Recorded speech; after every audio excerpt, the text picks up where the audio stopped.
today I'm talking to broadcaster Adrian Charles about drinking less. For anyone watching, Over the Influence and Adrian were part of the same feature on BBC London a couple of weeks ago, and we were discussing lockdown drinking. I got in touch with Adrian after because everything he said completely resonated with what we're doing at Over the Influence. And we both invited each other to speak about the topic. So I was on 5 Live earlier this week. So thanks for that. And welcome. I'm looking forward to speaking to you today and kind of delving a bit deeper on the issue. Go on, fire away. Thank you. And so, you've been exploring the world of alcohol and people's relationships with it for a few years now. You did the Drinkers Like Me documentary in 2018, and it focused on, exploring why, you, kind of a very personal thing, and others don't think they're addicted to alcohol, but find it almost impossible to enjoy life without it. And I'm sure a lot of people can resonate with that. And you were horrified to see you were drinking over 100 units a week.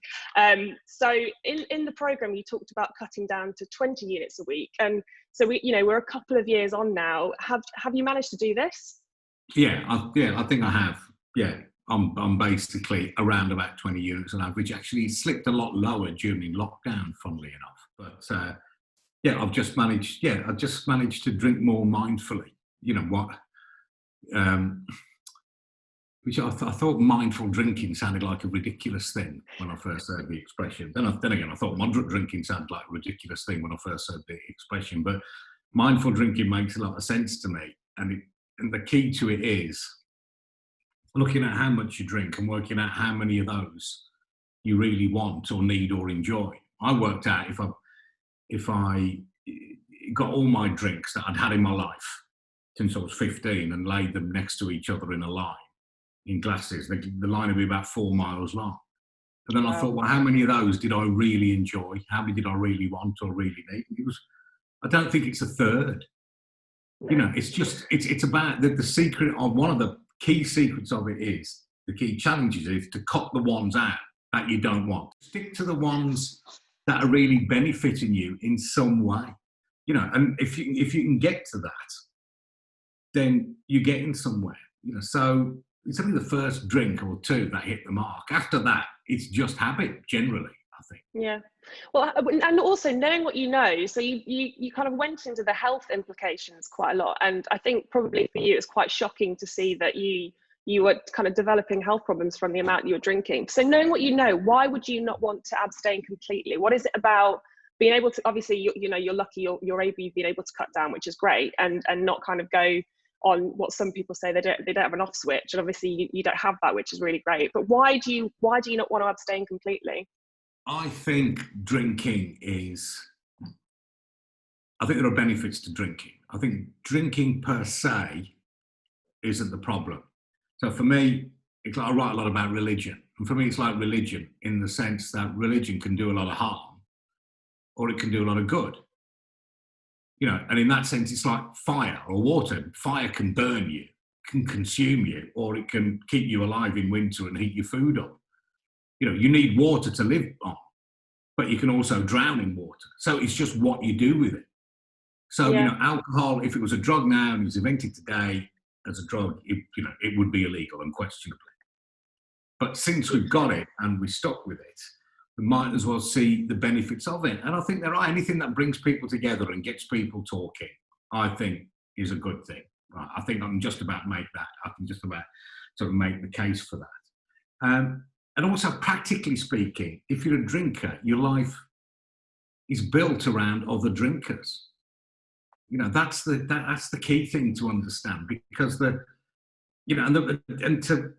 it's a big deal to withdraw from drinking when that is the bond you've got with most of your friends. I've got a lot of sort of lifelong friends from school, growing up with, from university, and those I've acquired since. I don't think there's one of them who doesn't drink. Well, it's Frank Skinner. He's literally the only person I can think of who's a close friend who doesn't drink at all, because he's a recovering alcoholic. Yeah, I remember he said on your show, didn't he, that he doesn't have that ability to kind of stop. And I think some people don't. But what you just said there around it's fun, isn't it? It can you can let loose, you can forget, you can develop really good relationships with people over having a drink, and it doesn't actually it doesn't compare when you're sober, really. I think that's what I kind of think personally as well. So it I must be think kind of that a is, deep yeah, deep psychological dependency to the feelings that you get. Do you agree with that? I think that is something that develops over the years. And I think what we are gaining as drinkers is probably greater than what we're gaining more on the swings than we're losing on the roundabouts. But still, there are benefits to not drinking, but it's kind of better if you didn't start in the first place. The dependence is learned. I don't believe you are born with it. Because I've got a friend of mine who's a really big drinker, actually, and her daughter is the same age as my daughter. So we always ask after each other's kids. And I said, how's your daughter doing? And she said, oh, she's great, and we were chatting and stuff. And she's 20 now, but we had this conversation when her daughter was about 17. And I said, she out drinking all the time? He said, no, she doesn't drink at all. And my first response was actually, but is she all right? You start thinking there's something wrong with her. Is there an issue there? Let's talk about it. Balls. Of course, there's not. She just doesn't drink. Now, she has a perfectly good social life. She gets on perfectly well. She's off at university now because she just doesn't need drink to have a good time. It doesn't make us. It doesn't. It doesn't make you a freak. At all. So I think the likes of you and I have got to the position where we think we need drink to enjoy ourselves. And the fact is, to a certain extent, we do, but it's still a fallacy.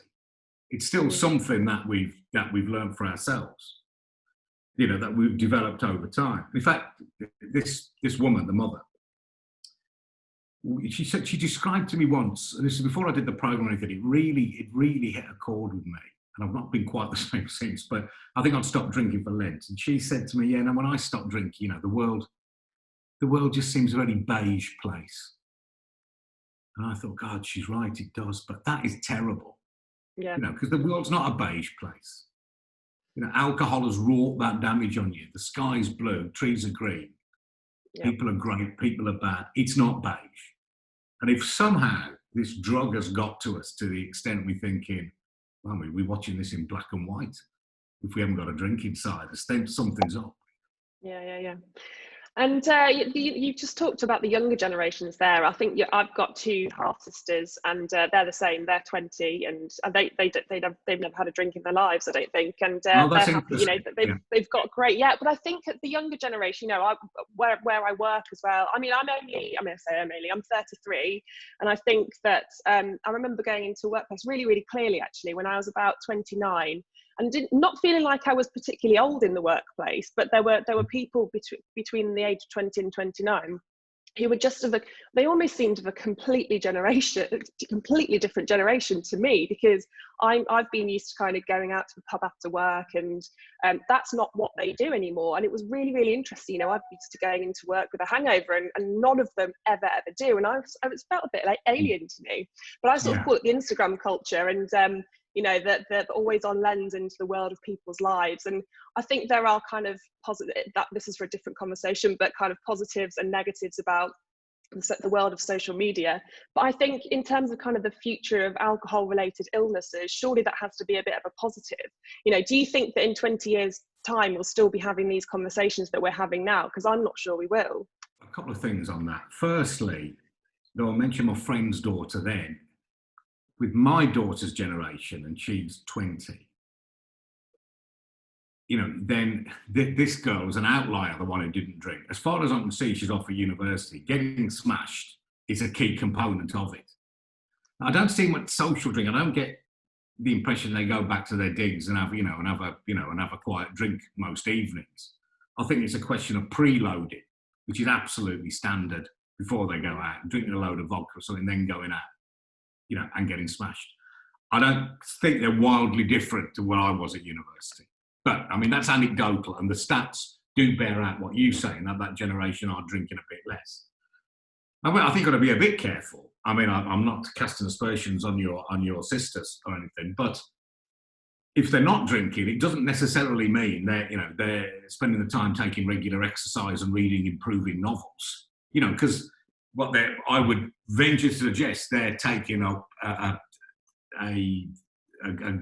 greater amount, a correspondingly greater amount of controlled substances, you know, of different wide range of drugs that weren't even available when I was growing up, or even you were growing up. So I think we've got to be a bit careful presenting this as a panacea for sure. So I mean, alcohol, you know, that's laid down sort of dependence, love of alcohol, whatever you want to call it. That's laid down, you know, very deep roots, I think.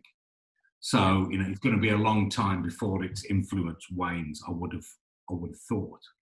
Yeah, and at the moment you're writing a book, aren't you, about drinking less? Can you tell us a bit about kind of what's going on with that and kind of where you're at and what you're finding? I mean, I just don't think there's a lot of. I don't think it's fair to say there's not a lot of support for people who drink less, because doctors are always saying, you know, well, try and drink 14 units, try and bring your drinking down, or so on. And I just don't think there's a lot of cut through.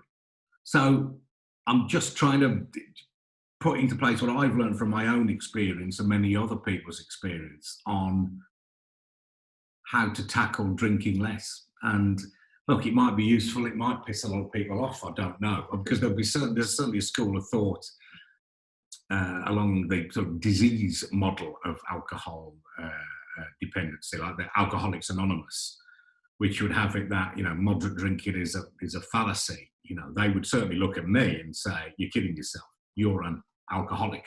Although, you know, medics are trying to get away from the term alcoholic because it implies some binary thing, whether like it's something you're born with, a disease, and it's something you are or you aren't. I think we're all on some kind of continuum. So I'm just putting in there the stuff that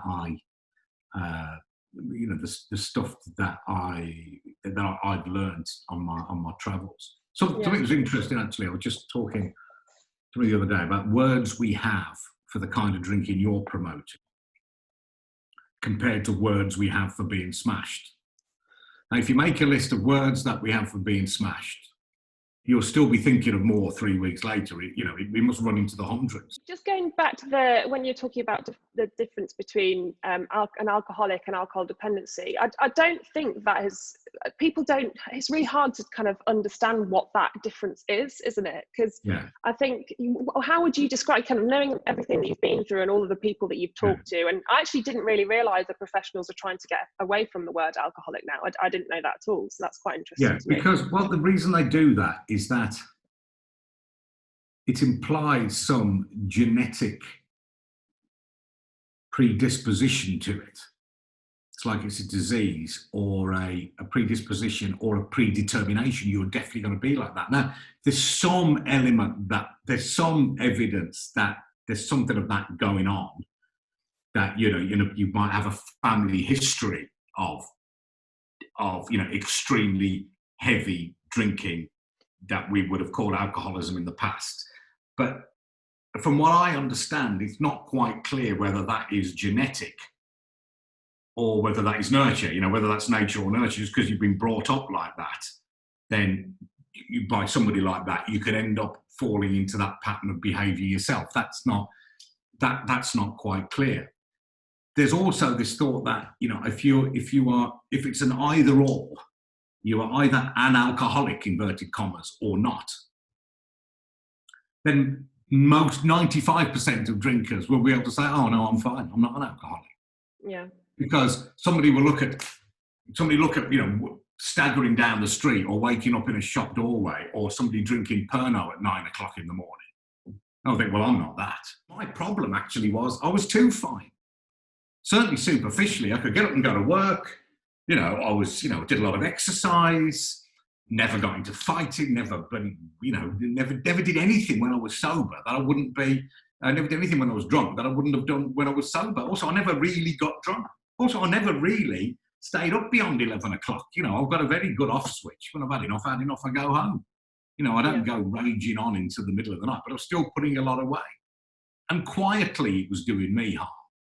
I took medication for anxiety and depression. I took medication for high blood pressure and medication for sort of gastric reflux. All of which a key element in the cause of all those is drinking. has not drinking so much kind of helped that? Are you still taking any of those now? No, I am. I've taken. Yes, I've got a bit less. Taken a bit less. Taken a bit less of them than I was. Reflux certainly improves. Feel happier in my skin. Blood pressure has come down a bit. So so yes. I think that. If you ask me what the key to it all is from what we're trying to achieve, to me, it is counting the units. I just urge anybody to look at the Drink Less app, not with a view to, not with a view to beating yourself up or frightening yourself to death. But the advice I would give is carry on drinking as you are and start looking at the Drink Less app. And just be honest with yourself every morning, not beat yourself up, just write down what you had. And at the end of 2 or 3 weeks of doing that, you can see where you're at. Now, if you're looking at 40 or 50 units a week, and you think, well, what can I do to bring that down? Because if you bring it down from 50 units to 30 units, you're doing a massive amount of benefit to yourself. But the point I'm getting across, A, it's important to count, but B, start off by counting what you are drinking habitually anyway. Because then, as you try to moderate, you can look at your little graph on the thing, and it will see that you are coming down. And there's some achievement from seeing you've come down from quite a high level. Yeah. Because otherwise, if you say, right, I'm going to drink a lot less, I'm going to start counting, then what you will see, you'll drink a little bit less in the first week, and then it will start going up and up and up slightly, then you'll give up. So, that's just my bit of psychology. You have to have that 14 units target in mind. At the same time, the point is, get as close to that 14 units as you can a week. Now, if you're drinking 20, that's better than 14, right? If you're drinking 30, then that's a lot better than 40. Just try and bring it down. And also, it forces you to look at what you've drunk the day before and apply the test. Right, how many of those did you really enjoy? Or when it came to the last third of that bottle of wine, were you finishing it just for the sake of finishing the bottle of wine? Yeah, just really examine. Think really, just say, well, what's the point? It's got loads of calories in it, and it costs money. And even on that basis, what could I have done without that one? Yeah. I think it's good. It's a good thing as well, isn't it, to see that if you are kind of measuring the data and you see kind of a correlation between you drinking less and probably some of the other kind of negative things that are going on in your life, such you mentioned anxiety and depression. That's a huge cause of people drinking too much, and personally one of mine is anxiety. So it will be good to kind of go 3-4 weeks a month and say, okay, well, has this had a positive impact? And then surely it just becomes a bit easier to learn a new behavior, because it's I think it's more complicated than that. Yeah, I know overeating can ruin my day. Yeah, but even as I'm about to do it, I know it ruins my day. Even as I'm doing it, I know it ruins my day. And as soon as I've finished it, I know it's ruined my day, but I've still done it. So, behaviourally, it's not that simple, because if it was rational, and you had a handle on it, it wouldn't be a problem in the first place. But yes, you're right. What percentage of drinkers, right, do you think are drinking 14 units or less a week? Of all drinkers, what percentage do you think are drinking 14 units or less? Very, very low. Under 5% probably. Is it not? No. Everyone gives the same answer. It's 70%. Is it? Wow. 70% of all drinkers are drinking 14 units or less. Right. Another 25% are drinking more than 14 units, up to 50, 60. And then the hardest drinking 5% are drinking loads. And this is critical, because this is social norming. Because to do something, you are when we do things, generally we are sort of going along with a social norm. So there's an analogy here with lockdown. We're going out if we think everyone else is breaking lockdown, we'll all go out and break lockdown. If we think everyone else is complying with lockdown, we're more likely to comply with it ourselves. I mean, obviously there's exceptions. There's some people who think, well, there's no one else out there, so I can go out quite safely. But nevertheless, so we've got this situation where drinkers like us will say, well, everybody's, every 14 units, ridiculous. Everybody drinks more than 14 units. It's just not true. But even if you allow for bits, in the data, let's say it's 55% are drinking 14 units or less. It's still true that most people who drink are drinking moderately, are drinking sensibly. But that message doesn't get out. I wish the message was, most people are drinking moderately and safely. Be one of them. Be like the majority, drink safely. Don't go around like we do saying 14 units, fucking ridiculous. Who drinks that? Because that just convinces us that we're the norm. We're not. We're the outliers. Yeah. That goes back to what you were saying earlier, is when it's all about who you know, isn't it? So that's why I'm quite surprised to hear that. I mean, the reason there is this misperception out there about how many people are drinking moderately is because you would have thought the drinks industry would be very keen to get this out there, to say, hey, most people are drinking sensibly, but they don't. Most drinkers are drinking sensibly, but they don't do that. And I suspect they don't do it because of social norming. They don't want the message to get out there that most drinkers are drinking sensibly, for fear, along the lines that I've said, more people will start doing it. Because if more people start doing it, as I understand it, their profits will be hit, because their profits are in the 30% who aren't drinking safely. Yeah. If everyone starts drinking 14 units or less, they've fucked us as far as I can see. In terms of selling alcohol. And on the other side of the argument, those who talk about alcohol harm, campaigners, they're arguing that drinking is a big problem, which it definitely is. So they don't want the message to get out there as well, that 70% of drinkers are drinking safely, because you might think we'll lose focus, go, oh, that's all right then. Another thing you did was a panorama show, and it talked about kind of guidelines and brands were kind of not adhering to those guidelines, which was a bit odd. Have you seen any changes at all since you did that? And also, what do you think to the cigarette industry's done it right? If you look at a pack of cigarettes, it's pretty horrible to look at a pack of cigarettes. So why is that not the same for the drinks industry? Well, that battle with the cigarette industry was fought long and hard. There was, I don't know the history of it. That took an awful long time to bring about. And a similar thing is going on with alcohol. I mean, it was, even though it did take so long with cigarettes, the fact was, you couldn't really, no rational person is going to argue cigarettes are anything but bad for you. But with alcohol, it's more nuanced. So it's probably going to take even longer. And since that panorama, they have the Portman Group, which represents the drink industry. It was absolutely hopeless in the panorama. I mean, they'd undertaken 3 years earlier to make the labelling clear and to reflect the new guidelines, even though new, 3 years old, so it's not particularly new, that men and women, the guidance was 14 units. I mean, it was disgraceful just how badly that's labelled. It should say, it should be crystal clear on every single vessel that you buy stuff in, that how many units are in there and also how many calories are in there. Right. And you should be able to say it without the help of a magnifying glass. You should be able to see it, it should be clear on there. But they'll resist doing that. With food, it's got to say, you buy a large bar of dairy milk, it's got to say how many calories are on there. I mean, there's another absurdity, is that alcoholic drinks don't have to show how many calories are in them. Non-alcoholic drinks do, which is incredible. And that's some lobbying thing at an EU level. I don't know what the origin of it was. So Beck's beer ordinary Beck's doesn't have to have the calories on it. Beck's Blue, because it's non-alcoholic, does.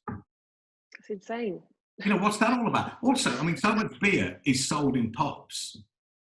It should say on each tap, Guinness, whatever, 1 pint equals 2.2. Do you think that would deter people though from drinking as much as they do? I think it might, although precious few people know what a unit is. I mean, the killer would be, it says 1 pint equals 2.2 calories and 2.2 units and 150 calories. That should be on there. Why not? Yes, it would put you off it. I mean, you think twice. Certainly in the States, I don't know what the rules are here still about food. But I remember I was over. It first came home to me when I was actually it had an emergency landing on the back from the West Coast. We were in LA in the middle of the night, and we were given a voucher to go in. Sorry, we were in Chicago in the middle of the night while the plane was repaired or whatever. They gave us a voucher for Burger King. And I went up and I did my usual thing of ordering the biggest thing I could possibly afford, which was a double cheese Whopper and chips or something. And for the first time ever, I saw the calories. I'm thinking, what? I don't know what it was. Whatever I was about to eat, it was about 1,500 calories. So I literally didn't eat anything. So, but maybe it does work. But we do that with food. It's just, and even some of the libertarians, like Christopher Snowdon writes a lot, not sort of pro-alcohol, but he's very much against the nanny state and stuff. Even he agreed that, labelling, he objects to the 14-unit safe limit, and right, he's entitled to object on whatever basis.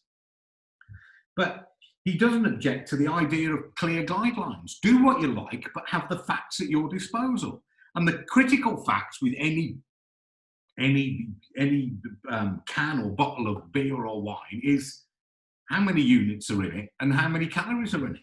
It's interesting, isn't it? Because if you look at the strain on our NHS, if you look at one kind of calories and obesity, and then alcohol and the cost of alcohol related illnesses that we've got kind of the drain, that's where I don't really understand it, because surely there's more of a drain because of alcohol related illnesses than obesity, right? Or I might have that wrong, but why is that not the same for both of them? Because they're both as bad, they're just both bad, right?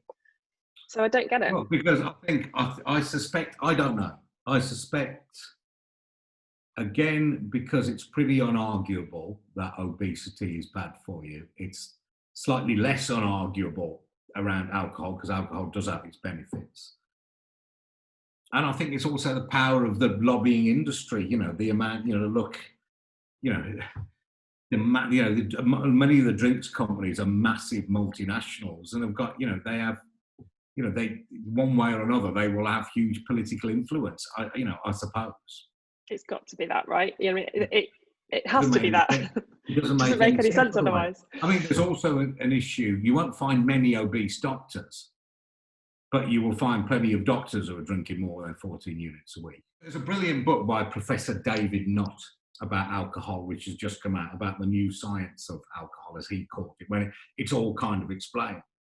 And it was that the 14 units for men and women came about as a result of massive amount of research from metadata, putting everything we can get together, all the data we can get there is available in the world, and coming up with a number that they thought was right. I would have pitched it higher, just because it looks so unachievable to most drinkers like you and I when you first see it. But again, most drinkers are achieving it. So maybe I was even wrong with that. I think what did a lot of harm is when the then chief medical officer said, well, there's no safe level of drinking.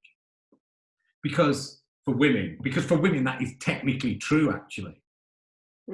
Because you are still, it's only infinitesimally high risk, but a non-drinking woman is slightly less likely to develop breast cancer, I think, very slightly, than a woman who drinks even a tiny amount. But it's so small, you may wish to disregard it. Yeah. Well, I think at the end of the day, it's a poison, right? So, regardless, if you're going to put a poison into your body, no matter who you are, it's not going to do you any good. So that's the long and short of it, really. Absolutely, 100%. I mean, David Nutt is working on and he's a professor of psychopharmacology. He's very eminent in his field, but he's working on a synthetic alcohol that will be non-poisonous but still intoxicating. He'll be a very rich man if that happens. Yeah. I think that's probably. I wish I was developing that. Yeah, I wish I could do that. Backers are, yeah. Yeah, good on him.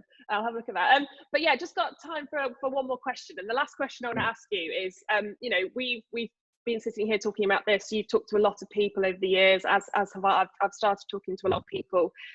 What collectively can we do all together? You know, we're all kind of talking about the same thing. What collectively can we do to actually make a change? I think three things. Remind ourselves that when we say I can't enjoy it myself, or say that the world is beige without alcohol, then if that's how you feel, that's how you feel. But it's a fallacy. It's something that's been put in your head by alcohol. I really believe that. Secondly, we just need to count units. It's boring, it's mundane, it's annoying, but just count what you're drinking. I think that that's the absolute root of it.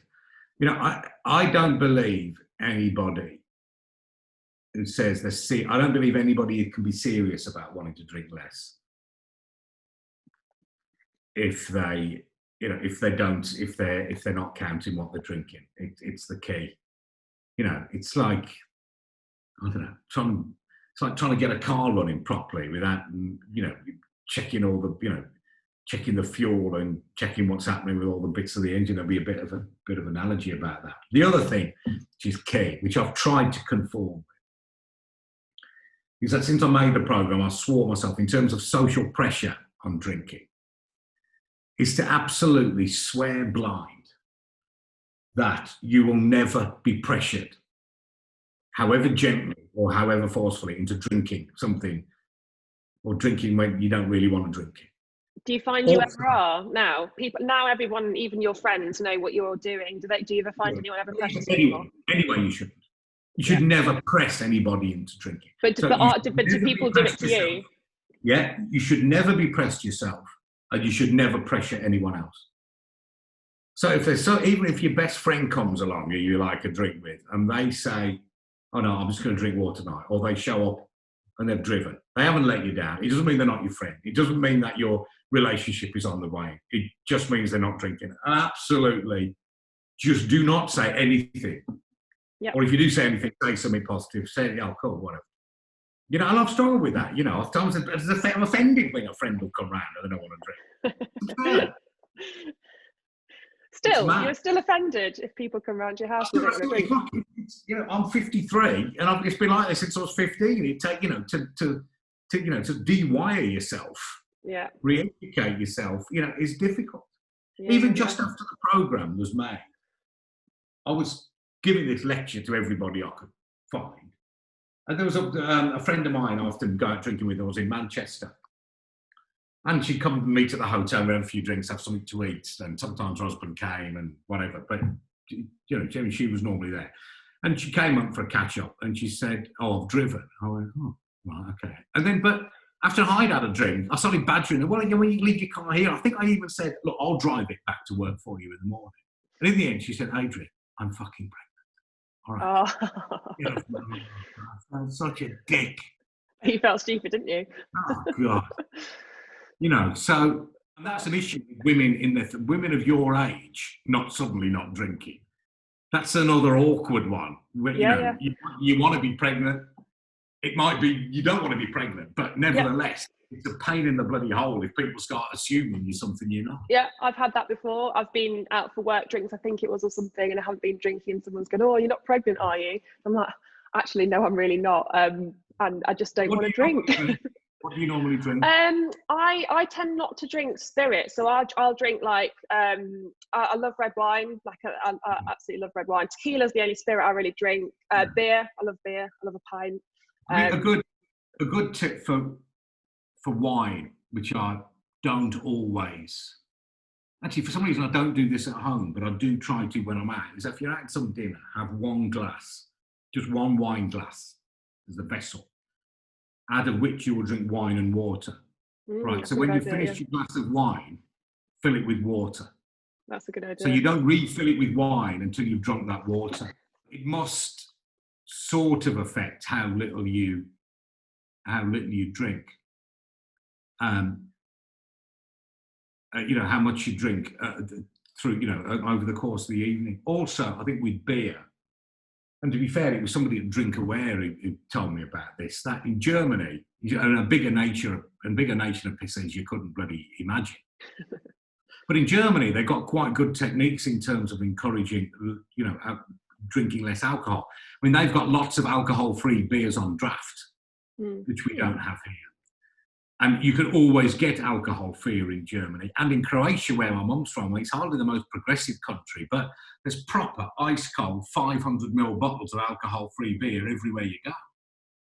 So and there's also low alcohol lagers in Australia. I mean, they're doing the right thing for the wrong reasons, because they call them session beers. They're about 3%. Yeah. And they do it, you can drink it all day, which rather defeats the object, but nevertheless, it's available. But something the Germans order is a beer sour, which is like a shandy, but not made with lemonade, made with soda. Now, this sounds awful at first, but if you drink that over the course of the night, you are drinking half the units. You also have a proper pint of beer in your hand. And it also, to my mind, doesn't taste much difference. It does a bit, but you definitely get used to it. And if you do that, it's probably worth using a stronger lager. So rather than a 4%, I'll probably go for a 5%. Yeah. Just so, since you're halving it anyway, why not? It's like, I think that's that really worked for me. Annoyingly, they always charge you the same as they would for a pint, which is annoying. Yeah. But nevertheless. But maybe it works. But I think with the kind of, there's some really good tips there, aren't there, for people. With the drinking water between drinks is one I definitely know about. Whether I practice it, I just think, once you've had a couple, I mean, if I'm going out and I know I'm drinking the whole night, once I've had a couple, I've forgotten about that. That's kind of gone out the window. So that hasn't worked for me in the past, but I'm very aware of it, when I'm. You've got to retrain yourself. That's it. Yeah. If you're going to run a marathon, you've got to do stuff that you don't normally do. You've got to break habits and do it. I mean, drinking quickly is another one. I'm sure there must be a way of controlling how quickly you drink. My girlfriend drinks very quickly, and I mean, she doesn't drink much. When she does drink, the glass of wine's gone. That's just a habit you've got onto. I'm just trying to think of ways of just teaching yourself to drink slower. I'm also very keen on, my best mate he hasn't drunk all during lockdown at all, but he's somebody who, when he starts, he doesn't stop. And I'm literally, it's like 4 or 5 in the morning. Oh, wow. Right. Now, I've been saying to him, he should get into the habit now. I'm on dangerous territory here. So start drinking 1 unit a day now at home. Just give yourself 1 glass of wine. Now he'll say, I can't stop. Once I have 1, I've got to have 10. Yes, you've got into that habit. Well, try and get into the habit of just having 1. Even if you don't fancy one, just have it every night. Just 1 a night. Enjoyable, yeah. Well, if it's not enjoyable, it might teach your body to deal with a pattern of drinking that you're not used to. If you never want to drink again, fine. I'll absolutely back that. But if the reality is you are going to drink again, then start practicing how you're going to do it. Not just thinking about it. Start practicing now, drinking little and often. I've taken up a lot of your time. It's been a really amazing chat. Thank you so much. Call time, Sarah. Okay. Yeah, thank you so much. Cheers. Bye. That's vodka in there, by the way. Nice job.